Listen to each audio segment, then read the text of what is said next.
esteja convosco.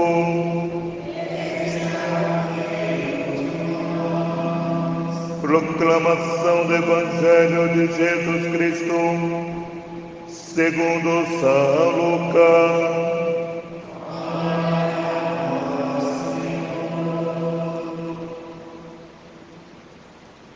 Naquele tempo, vieram algumas pessoas trazendo notícias a Jesus a respeito dos galileus que Pilato tinha matado, misturando seu sangue com o dos sacrifícios oferecidos. Jesus lhe respondeu: vós pensais que esses galileus eram mais pecadores do que todos os outros galileus, que por terem sofrido tal coisa? Eu vos digo que não. Mas se vós não vos converterdes, morrereis todos do mesmo modo. E aqueles 18 que morreram quando a torre de Siloé caiu sobre eles, pensais que eram mais culpados do que todos os outros moradores de Jerusalém? Eu vos digo que não. Mas se não vos converterdes, ireis morrer todos do mesmo modo. E Jesus contou essa parábola. Certo homem tinha uma figueira plantada na sua vinha. Foi até ela procurar figos e não encontrou. Então disse ao vinhateiro: faz 3 anos que venho procurar figos nesta figueira e nada encontro.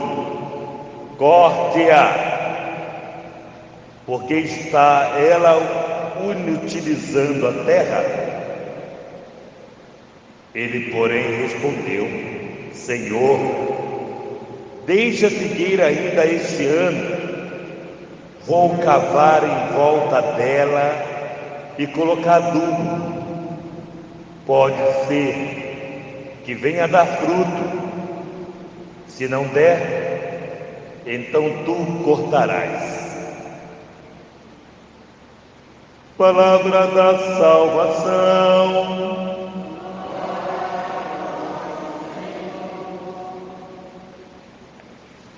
Amados filhos e filhas, a palavra de Deus começa nos orientando nessa bela caminhada, onde nós percorremos essa escada de subida, olhando para o primeiro domingo, onde nós vimos as tentações, e o Senhor nos convidava a termos coragem, a crermos nele, que superaremos as tentações. No segundo domingo nos encontramos com um pedido do Pai: ouve o meu filho, preste atenção no que o meu filho está dizendo, ouça-o.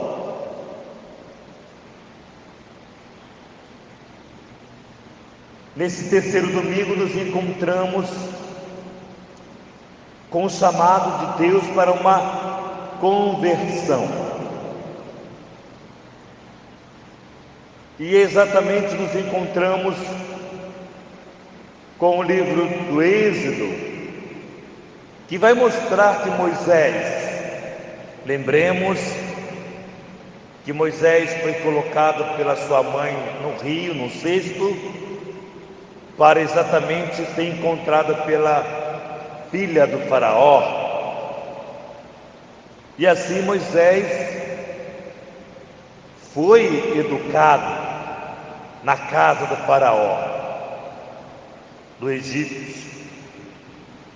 E Moisés tinha dentro dele uma crise constante de identidade. No íntimo de Moisés, ele sabia que ali não era a sua terra, que aquela casa por mais que ele fosse muito bem cuidado, muito protegido e muito amado, as roupas de Moisés eram roupas egípcias. Mas Moisés não se encontrava bem numa identidade. Havia uma crise pessoal. E Moisés questionava a Deus o que estava acontecendo no seu coração, porque ele não era feliz. Moisés se identificava muito com os hebreus, com o povo escravo, e numa sarça ardente, ou seja, um arbusto que pegava fogo, mas não se consumia.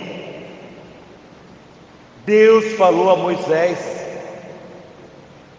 Deus acalmou o coração de Moisés, dizendo para Moisés que tirasse as sandálias dos pés, porque aquele lugar era santo. Ou seja, uma experiência mística, uma experiência espiritual que Moisés estava adquirindo naquele momento. E aí fora prometido para Moisés que ele seria o libertador do povo hebreu, porque o povo também clamava a Deus por justiça. O povo estava morrendo na mão do faraó. Construíram grandes monumentos, pirâmides e mais pirâmides, carregando pedras pesadas. O povo estava morrendo, se alimentava mal, comia cebolas. E Moisés se identificando com aquele povo, e Deus o fez libertar aquele povo. Agora veja bem, muitas vezes nós estamos cheios de angústias, muitas vezes nosso coração está preso a tantas situações da nossa vida, mas quando Deus chega até você para lhe tirar dessa zona de conforto, muitas vezes nós resistimos e vamos para outro caminho.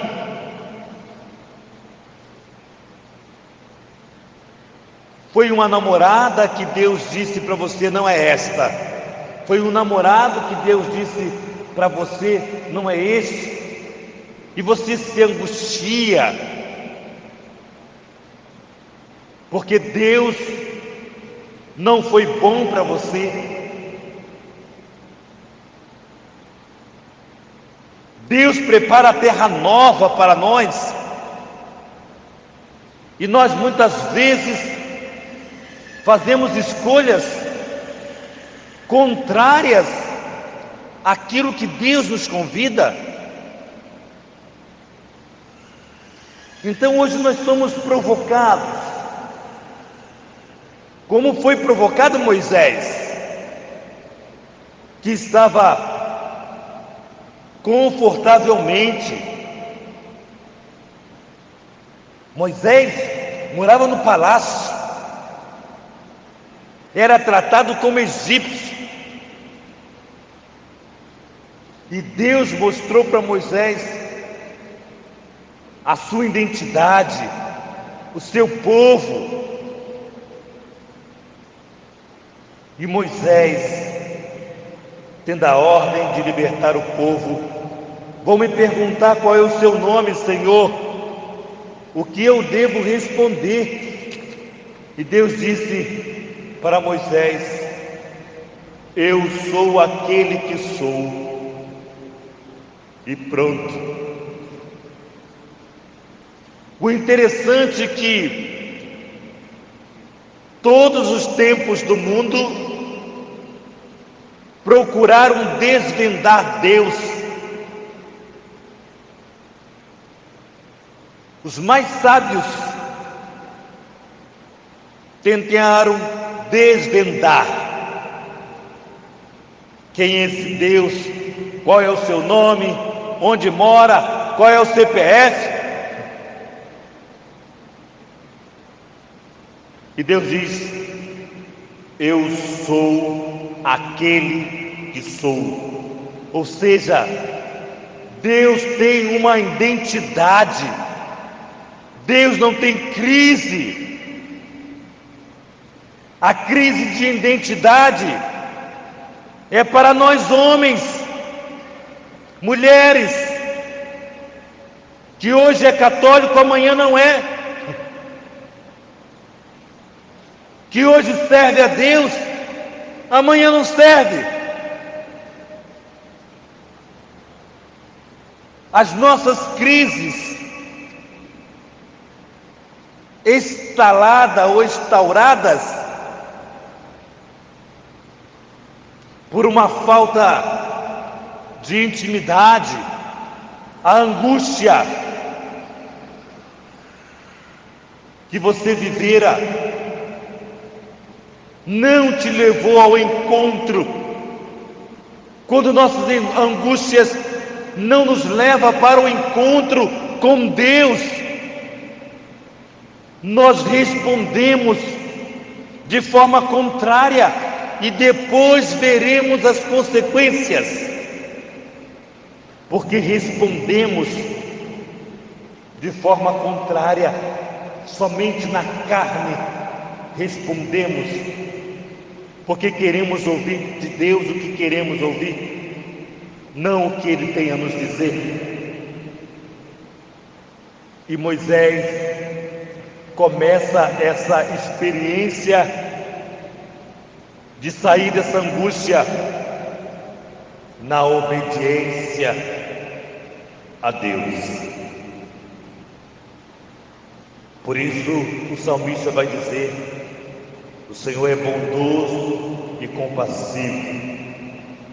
Bondade e compaixão é o Senhor, que atende o clamor do seu povo, que vê, que experimenta a dor do seu povo e envia-nos para libertar, sarar, sanar as feridas do seu povo. Por isso a segunda leitura vai dizer: irmãos, não quero que ignoreis o seguinte: os nossos pais estiveram todos debaixo da nuvem e todos passaram pelo mar. Olha que interessante. Todos foram batizados em Moisés, nuvem e pelo mar. Todos comeram o mesmo alimento espiritual, beberam a mesma bebida espiritual. De fato, bebiam de um rochedo espiritual. Se nós formos olhar, muitas vezes, o que nos sustenta muitas vezes, muito de nós, foi a vida religiosa dos nossos pais. Muito de nós, como aquela bela criança que vem para a igreja com os pés dos pais. Muito de nós saboreamos a experiência de fé dos nossos pais. Por isso a segunda leitura mostra que exatamente essa experiência que deve fortalecer a nossa vida, porque o mundo faz apelo contrário. E vai dizer essa segunda leitura: apesar de tudo isso, apesar dessa experiência com Rochedo, no entanto, a maior parte deles desagradou a Deus. E quando desagradou a Deus, fizeram outras escolhas, morreram, ficaram no deserto, ou seja, sem a graça de Deus. Como nós precisamos estarmos atentos aos sinais que Deus tem feito a nós.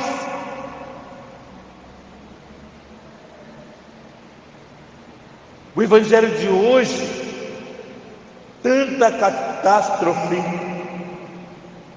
tantos acontecimentos de sangue, trouxeram notícias a Jesus, e é claro que essa notícia estava entre linhas. Por trás dessa notícia já havia uma intenção de que Jesus se revoltasse contra o Império Romano. Preste atenção, já tinha uma má intenção diante ou por trás dessa notícia.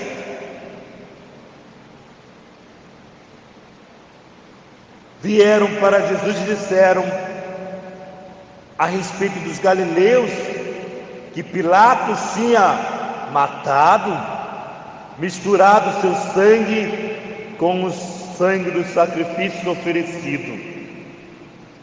Estamos aqui na festa da Páscoa. Mais ou menos cabia lá em Jerusalém 30.000 habitantes, cerca disso. Porém, na festa da Páscoa, que todo judeu tinha que estar, nem que fosse uma vez por ano, como nós fazemos a nossa peregrinação muitas vezes, Aparecida, nem se for uma vez por ano, nós vamos lá, que é interessante. Bom, uma vez que seja por ano, eles tinham que estar lá. E é mais ou menos nesse dia, nessa semana, mais de 100 milhões de pessoas. Ou seja, era uma quantidade incalculável, por assim dizer. E quando tem muita gente, o que acontece? Confusão. Eu já andei de trem muitas vezes, e eu comprei um carro velho, louvado seja Deus por isso, por conta da pandemia, para não ter que andar de transporte nesse período de pandemia, por conta da contaminação, por conta dos meus pais. Então, adquiri um carro velhinho para não andar de ônibus. Mas a experiência de quem anda de trem é assim, ó. Você está lá naquele tumulto, é sempre cheio, e se você tira o pé, porque está cansado, levanta um pé, depois você não consegue mais abaixar o pé. Vai piorar, porque você não conseguiu mais abaixar o pé, porque não tem mais, aquele lugar já foi ocupado. E você vai ter que andar de um pé só, em cima de um pé só. Você imagina, ou experiência ruim. Então você imagina aquela multidão de gente, e certamente um cutucava o outro de tal modo, e aí tinha briga. E o imperador dizia: olha, brigou, pega e dá um jeito. E pegaram os galileus numa briga lá, não sabemos o motivo, e mataram para servir de lição. E aí, por eles serem galileus, Jesus era galileu, Jesus era da Galileia.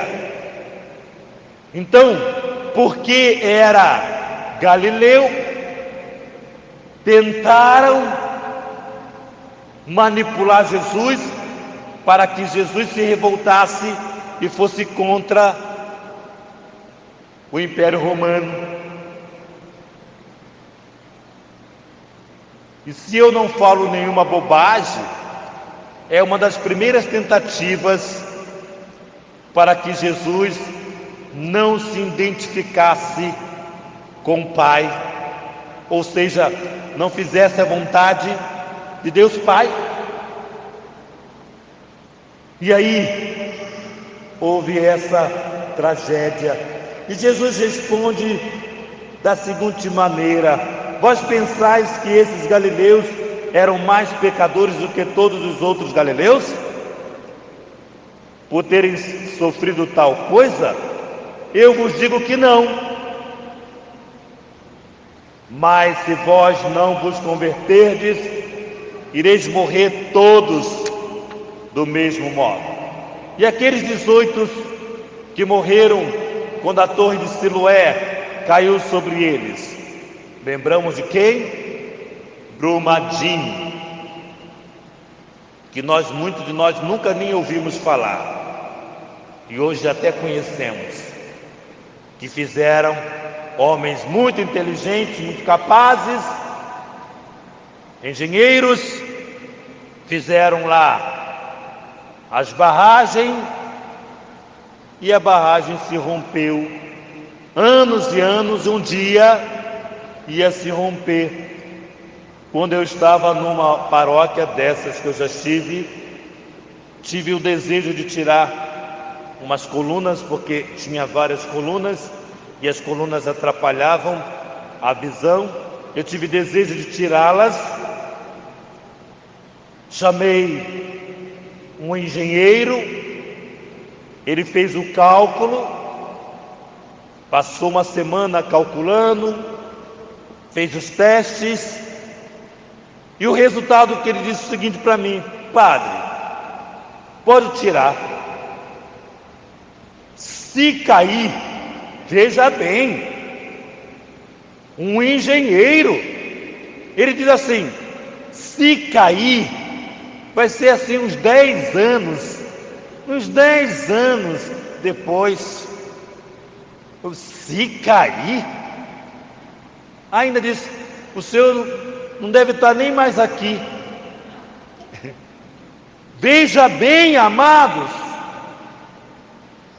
no tempo de hoje, essa torre de Siloé foi feita por um arquiteto desse, caiu em cima daquele povo, mataram muita gente. A irresponsabilidade nossa tem consequência na vida dos outros, muitas vezes. Ora, nem eu e nem o engenheiro estaria lá. Então, ora, que caia. Como é que é isto? Aí eu disse: muito obrigado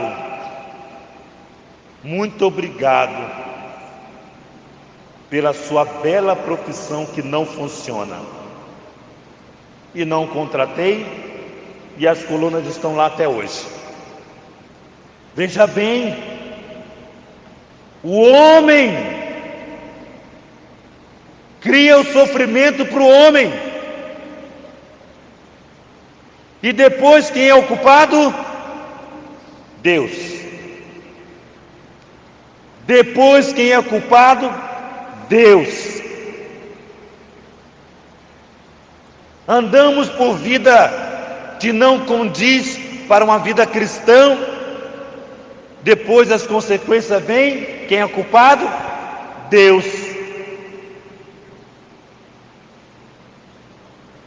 E ainda vai dizer: pensais que eram mais culpados do que todos os outros moradores de Jerusalém?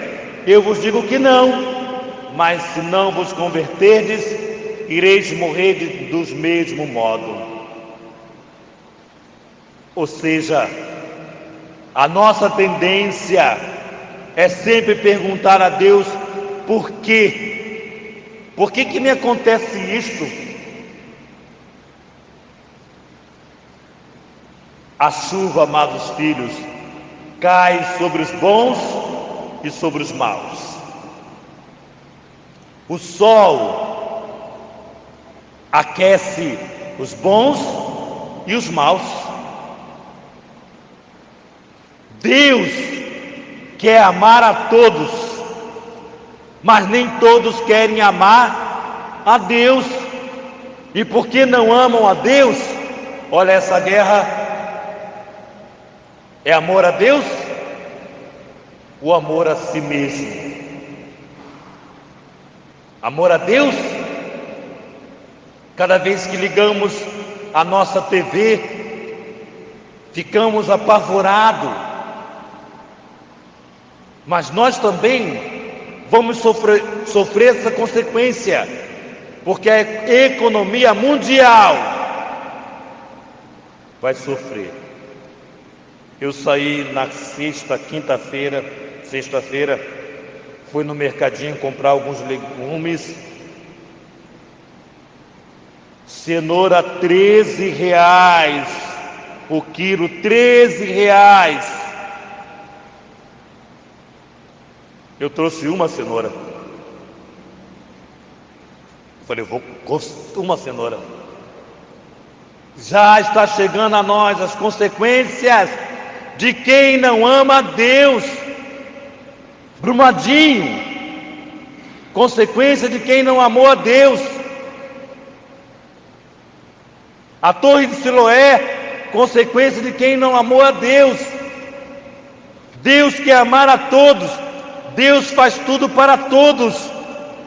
O ser humano faz coisas para si. Para si. E aí Jesus conta essa parábola da figueira que foi plantada. E o Senhor esperava colher figo.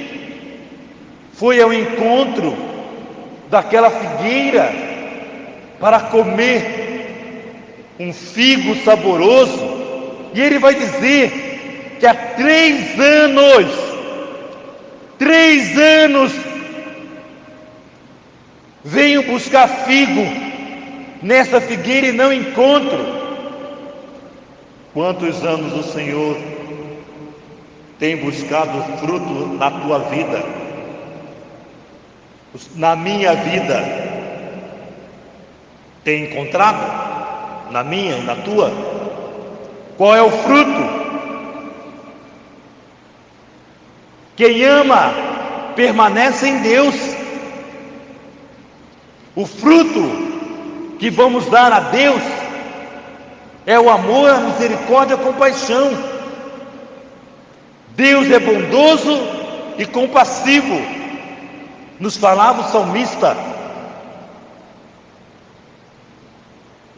E aí Jesus intervém, diz: Senhor, não corte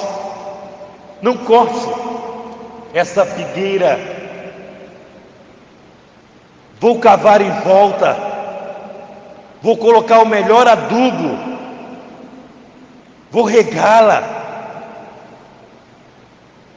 Ano que vem, eu estou acreditando que ela vai dar bons frutos. Quando nós dizemos assim, no final do ano: Feliz Ano Novo, Feliz Ano Novo, Feliz Ano Novo. O que nós cristãos queremos dizer? Este ano eu vou ser melhor. Este ano eu vou ser pessoa melhor. Este ano eu vou dar fruto saboroso às pessoas que me cercam. Porque muitas coisas que nos acontecem porque o outro que mora conosco ou não tem fruto amargo. Fruto amargo.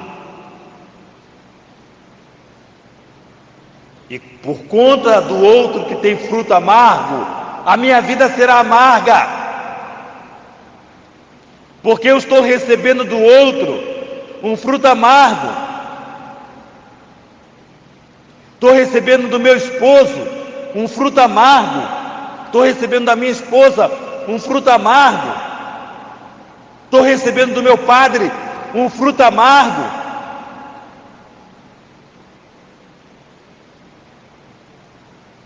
E depois, quem será o culpado? Deus. Sempre colocamos nas costas de Deus as consequências da nossa vida de não convertido. Não convertido. E precisamos hoje, amados filhos, abraçando corajosamente a nossa fé, precisamos hoje dar fruto que agrada a Deus, vencer as nossas má inclinações, vencermos,